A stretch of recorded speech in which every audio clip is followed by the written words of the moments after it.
Hi, I'm Greg Sizemore, president of the Construction Users Roundtable, commonly called CURT. CURT is a consortium of owners who together seek to get more construction for the money. And we do that with a series of perspectives, sharing experiences, and creating resources so that our members can be better decision makers. What you've stumbled across here this morning is something called Construction Connections, powered by CURT. And each episode features a subject matter expert in areas such as workforce, productivity, sustainability, artificial intelligence, and safety. And so in today's episode, I'm very excited to introduce to you our guest speaker, Mr. Herb Strong. Let me tell you a little bit about Herb before we invite him in. Herb is an ambassador at Hashtag Safety Management. He has earned a Master's of Science in Safety and Health Management and has one of the most diversified backgrounds I've ever encountered in the field of occupational health and safety. He also has a plethora of experience, having started his career with DuPont and then continuing with OSHA before he started his own safety services company. Altogether, Herb has nearly 50 years, if you can believe it, of experience as a safety professional where he's demonstrated competency, not only in occupational health and safety, but in industrial hygiene, environmental radiation, hazardous waste management. Herb is also an OSHA authorized 500 instructors, and he's conducted over 800 training classes, instructing probably north of 6,000 students in various construction uh, topics. He's got multiple clients where he has helped them achieve their VPP status at OSHA, and he's just a terrific resource, a fine gentleman, an excellent colleague and friend, and I'm very excited to welcome Herb Strong from Hashtag into the episode this morning. Good morning, Herb. Good morning, Greg, and thanks for having me on this morning. Hey, thanks for making time on your vacation. I know you're joining us from a hotel room, and I'm very grateful for that. So let's get right into it, Herb. What do you see, and what do you feel our listeners need to know about current safety trends? What's going on in the industry that maybe didn't go on 3 or 5 years ago? Share with us your insights on that. Yeah, let me. I just returned or attended this week the American Society of Safety Professionals conference, annual conference in Orlando, Florida. Thousands of attendees, including vendors. And the hot topic, Greg, was AI in construction and the effects of AI in construction, both pros and cons. But in particular, now it was a safety conference, but in particular, it was the topic of AI and safety. There were all kinds of what they call tech talks throughout the exhibit hall, and everything that you would hear would be questions from safety professionals. How is this going to affect my job? And I'm happy to say that they basically everyone was in agreement that the AI is going to enhance the safety professional in doing their job. It's not going to take their job away. It's going to enhance it. So the key thing, the key takeaway that I could share with everyone this morning is the fact of messaging, getting the message out to those people who may not, have a good background when it comes to IT and AI and where AI is going and where AI is taking not just our country, but the entire world. So just getting the proper messaging out, and everyone seems to be striving in that direction to move forward with AI and how it can enhance and help us in the, as you mentioned earlier in your introduction, Greg, the tough job that construction is. It's very tasking on our craft people, our project management teams, on the clients, that we're building for. And it's not an easy job. It's a tough job, and it always has been. So Yeah, it always was it says, was one thing, Herb, that I've always been impressed with you is you've been not only ambassador for a hashtag, but you've been ambassador for safety improvement in the industry. And you and I have had conversations on a number of times about the value of CURT when it comes to enhancing your own professionalism, promoting safety on the construction job sites. Share with the listeners this morning some of the things that you feel CURT has done and perhaps is aspiring to do, working on, that really adds value to the safety professional in this industry. Yeah, well, I've been an active part and member of CURT for roughly 15 years now. And in those Right. 15 years, just the networking, meeting the client representatives, the vendor representatives, the contractor representatives at CURT has just been an unbelievable knowledge for me. And as you mentioned, I have over 50 years now. But you mentioned that, and but you know what? I learned something new every day by networking at CURT, and it's been a tremendous experience for me personally. The friendships, such as yourself, over the years that I've met at CURT and our meetings throughout the year, every year. And it's been a great experience. For Hastech Safety Management, which, by the way, little commercial, we are now a Paradigm HSE company. We have three other sister companies, a total of 4 companies. So we're enhancing our ability to give our clients more of a one-stop shop. But Hastech, I'll just mention a few companies. Well, I don't even need to mention them, but we've met Fortune 100 companies through CURT, and we continue. We started doing work with those Fortune 100 companies, and we continue to do so today. There are about, there must be upwards of 20 Fortune 100 companies that Hastech Safety Management is currently working with and working for, partnered with. It's been a beautiful experience. The ROI of CURT, return on investment, has just been through the roof. So again, CURT is a great organization. I would encourage anyone listening to the podcast today to contact CURT. You can go to CURT, CURT.org, and check them out, and they'll be very helpful to you. You'll probably speak with Rana first of all, or you may even talk to Mr. Gregg himself. And so it's been a great organization. It's just been a good relationship that Hastech has with CURT, and we're excited about the future and what the future holds. 100%. Let me ask you this. What is one area in safety that, if addressed, would give a tremendous ROI? So I know that there are an infinite number of safety initiatives that our listeners, both owners, contractors, subs, could begin. But in your opinion, what are the 1 or 2 areas that, if a company addresses those areas, would give them a terrific ROI for both their time and their investment?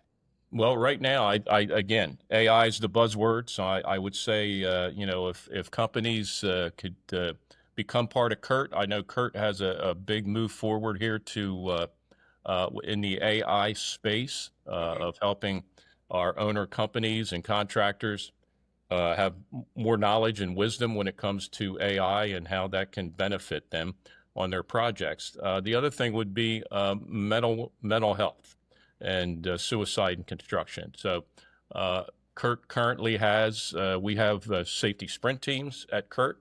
A lot of organizations, by the way, I found that out this week in Orlando, a lot of organizations are getting away from the committee meetings and going to the sprint teams. So that was good to hear. And it was good for me to let them know, hey, I'm a member of a sprint team at CURT. Actually, I head this sprint team up currently, and it was good to hear them that we are in the forefront. And some of them are just coming on board, and we've been doing it for about 2 years now at CURT. So, but mental health, CURT, our sprint team is working on that. We have a lot of good information that we've gathered from some of the experts. A good friend of mine, Cal Byer, you're familiar with Cal, Greg, and has been part of CURT, and we've gotten a lot of good information from some of my old colleagues at DuPont, like Jim Ellis, when we were young men working for DuPont. So we're moving forward with that. If there were 2 things right now at the top of the list, it would be AI and construction, and mental health and suicide construction. Suicide prevention. Yeah, Yes. I hear that all the time. And for our listeners who might be curious on how to find some information about what Herb's been endorsing and suggesting, again, CURT.org is the website, and also the phone number will appear at the end of this podcast episode as well. And Herb's right. Give us a call, ask for Rana, and she will do her very best to help resource you. Herb, what does a safe job site look like these days? Beyond just checking the boxes on the form, um, what does a safe job site look like? What are the tells? Well, you can tell so much when you go into a project. First of all, most of the owners today are including um, not just contractors, but they're including safety as part of the onboarding process, even when they're developing the contract before they have a signed contract. Most owners now are including, they want safety included in that so that we can see clearly, looking into that crystal ball, things that we're going to need, new technology that's out there that can help us, because the main thing is the main thing, and that is keeping the workforce safe and having all of them go home every night, either as good or better than they came in the morning. So that's kind of what you can look at right out of the gate on a project. And then after that, doing the walk-arounds, the drone technology today has become a key factor in doing assessments, audits on projects. It's unbelievable now what can be done with these drones, and how they can be so effective and picking up and actually taking snapshots of a project as it's going on from that, kind of 5,000-foot view or 2,000, whatever those drones are flying at these days. But the cameras on these things are amazing, and they've been very helpful. And then also just the sharing of knowledge with one another, and learning from one another, and being a good listener, Greg.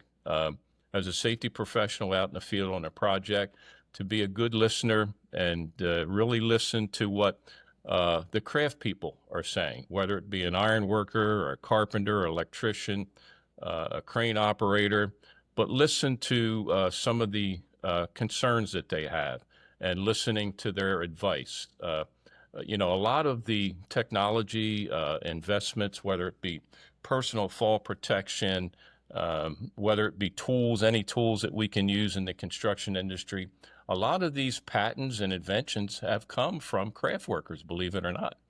They haven't come from companies. It has come from an idea from a craft worker who said, hey, we can do this better. There's a better way to tie off. So I encourage that. Make sure if you're a safety professional out there, or you're an owner and you have your safety workforce folks, your safety team, have a way for them to listen and gain that wisdom and knowledge from the field and the people in the field. Yeah, that's a great point. And so where do you see, and I think you've mentioned it already, where do you see some of the biggest or most egregious breakdowns on the job site in terms of safety performance? Is it failure to listen? Is it lack of communication? Is it non-compliance? Is it no motivation? Is it all those things? And what else? It's communication. That's always kind of been the big issue on projects, construction projects, is communication. And then the other thing is going back to what we earlier stated. Construction work is hard. It's not always easy, Right. and so that can be tasking on the individual. A lot of projects today, we're heavy into data centers, which takes us back to AI again. We're heavy into data centers in our country and in our world. That's not going to change. Everything I heard this past week in Florida at the ASSP conference is, the data centers and the building of data centers and the operation of data centers is here to stay. And the construction part of that is, down the road, they're projecting out 10 to 15 years in building these data centers from everything I heard this week. So it's not going to go away. But communication, Greg, is always key. And then understanding the workforce. And that would lead us parlay right into mental health and wellness and why we have a 4 times greater chance of dying by suicide in the construction industry than you do a fatality on the project itself. So, listening to the craft people, communicating with them properly, and letting them have feedback. So have some kind of a feedback, whether it be in your toolbox talks, whether it be in your orientations on the project when new craft people come on the project. Have a great orientation program, and see something, say something. Don't be intimidated. And just don't let something slip by that could save someone from a serious injury or, God forbid, a fatality. That's exactly right. What I'm hearing you share with us, Herb, and our listeners is this whole concept of safety culture and the culture making a difference. Can you share with us a story or an episode that was so egregious in its outcome, but so simple in its prevention? Anything that you've seen in recent years which were just really tragic because of the outcome and so easily preventable? Let me share with you an almost tragedy. I was doing some consulting work up in New York City on the Hearst Tower, which is up by Central Park. Now, Right. this was in 2002, and I was going up onto the work floor about 400 feet from street level in New York City with the ironworker superintendent on the project, and we're climbing up to the work floor. And his name was Steve. He's retired now. Steve said, and somebody said, "Hey, Steve." And he said, "Herb, go ahead up. I'll meet you right up there." Well, anytime a safety professional goes up onto a work floor with structural steel assembly and they see that safety professional, everybody thinks, "Oh, here he is again," or "Here she is again." What's Yeah. up now? But as I got up on the work floor, and Steve came up like maybe 30 seconds behind me, as I got up to the work floor, I peered over to the leading edge of the building, and of course, there's no railing or anything up yet. And with subpart R, which is the standard for ironworker structural steel assembly, I see these two individuals. One was a journeyman ironworker, and the other was an apprentice. And they were standing right at the edge. They had their, fall protection on, but they weren't attached to anything. And they were standing almost right at the edge of the building, 400 feet to the street level, and, kind of looking over the edge. And I got their attention, quite, so I didn't scare them. Kind of walked over, got their attention, and brought them in. And of course, there were a few, unlikely adjectives that you would want to hear from the journeyman when I, try to tell them, "Hey, you're taking a chance here. Anything can happen. You're not tied off. That's a long way down." And he was not too happy. I could talk all day about this story because it goes on and on. But anyway, so I later at coffee time, and of course their superintendent, he addressed it as well. At coffee time down below, the apprentice came up to me. He said, "Mr. Strong," he said, "I am so sorry." He said, "You were right." He said, "We were wrong." And of course, the journeyman ironworker at the time didn't, he didn't too much agree with that because I've been doing this for how many years, and I'm not going to fall, the whole thing. Later on, I developed a couple modules in a ironworker safety director training program that the ironworkers developed, which was great. Their general president, Eric Dean, was all behind it. And I became one of the instructors for them. So we were up in Toronto, Canada. That journeyman, now this was probably 12 years later, Greg, that journeyman ironworker, I go up to the front of the class. I'm getting ready to start my instruction on the module I was instructing, and he's sitting right in the front row. He saw me. Before I noticed him, he saw me, and he came up. He said, "I owe you an apology." Oh, wow. I said, "Oh, you're here now?" He said, "Yeah, actually, I'm a safety director for a steel erection company here in Canada."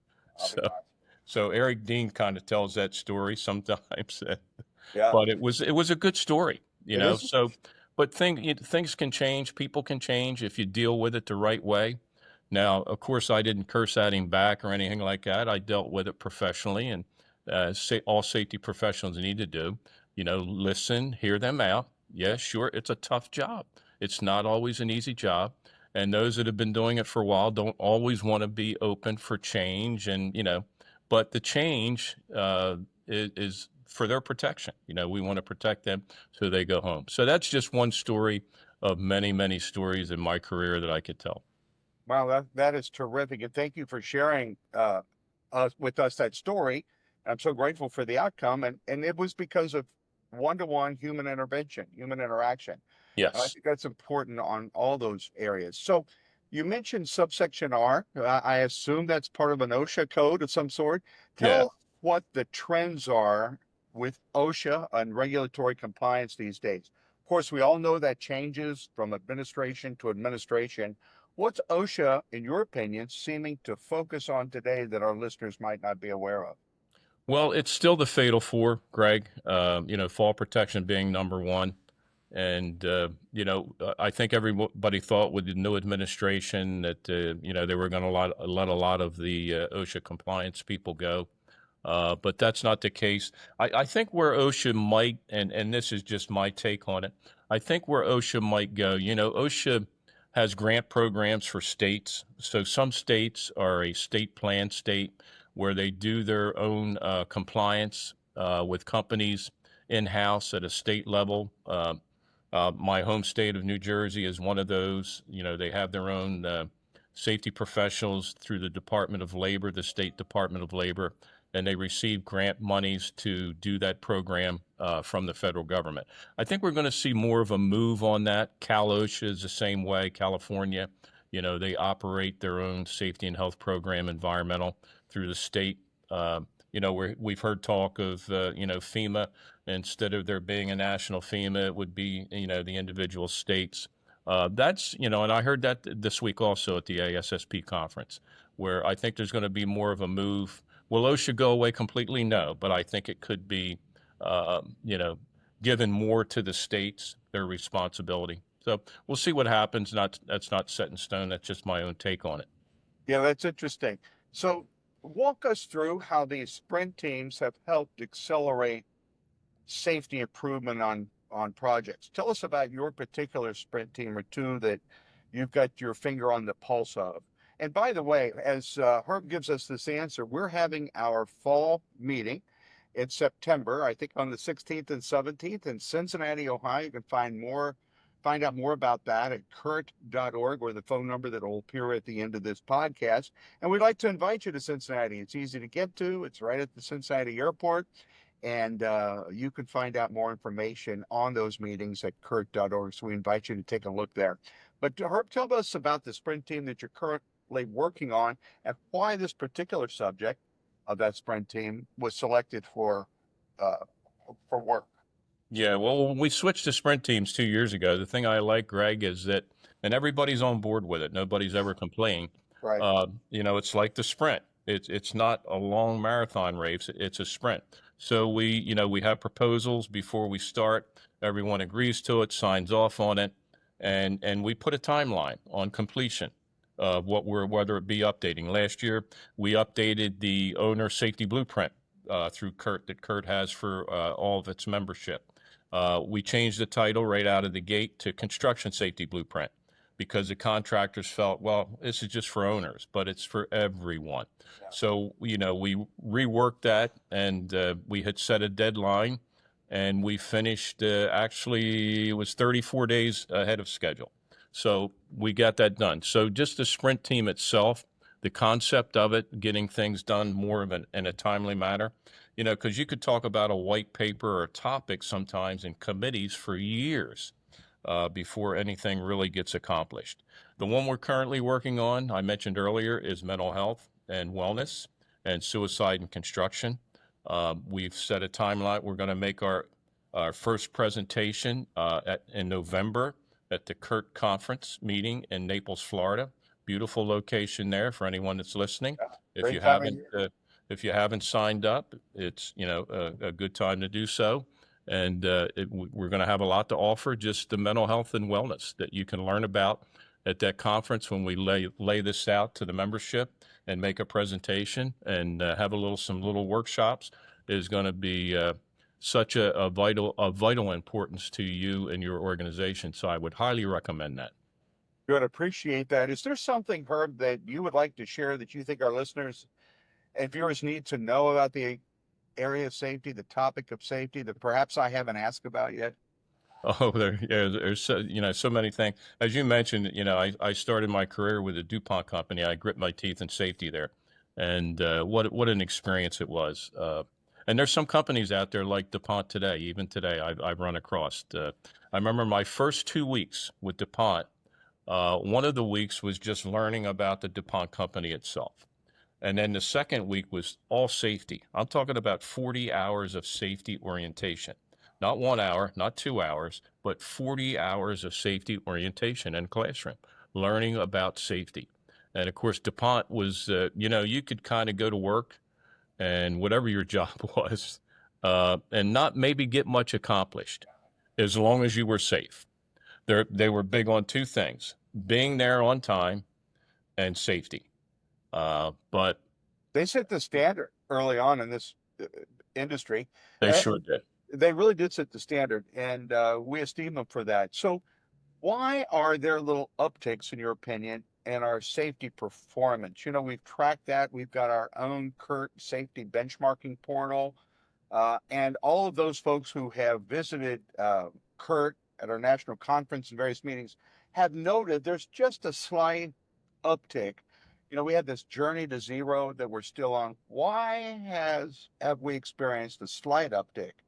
What do you think ought to be done about it? The workforce, I want to put this properly. The workforce is not properly trained in the area of safety. They don't have that experience.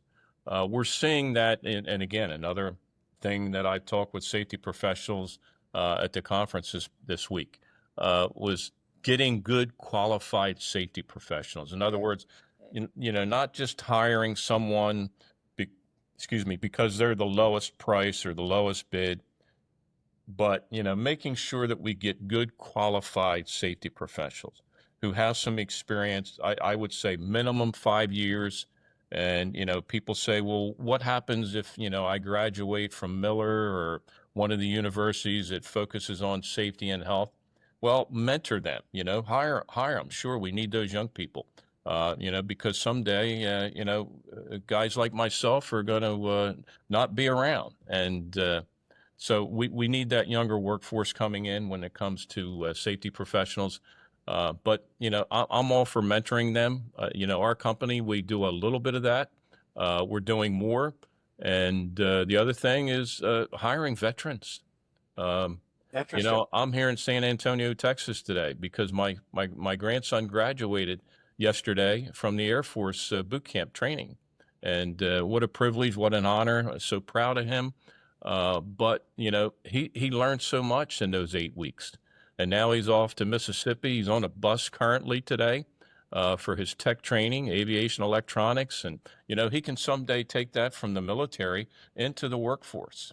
And so, you can get some good people from the military. But on the other note, with mental health and wellness, they're one of the highest rates of suicide right now are military veterans for a number of reasons. Right. So if we can get them and the discipline that they've learned over the years from the military, if we can get them on board, we've got a good product. We've got a good worker.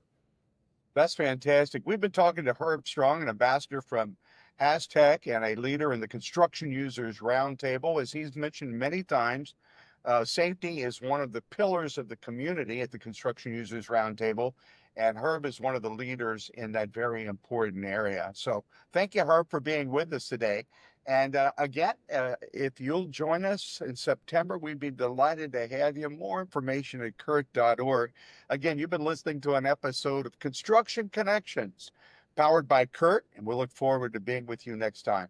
Thanks for joining us. Thanks, Greg.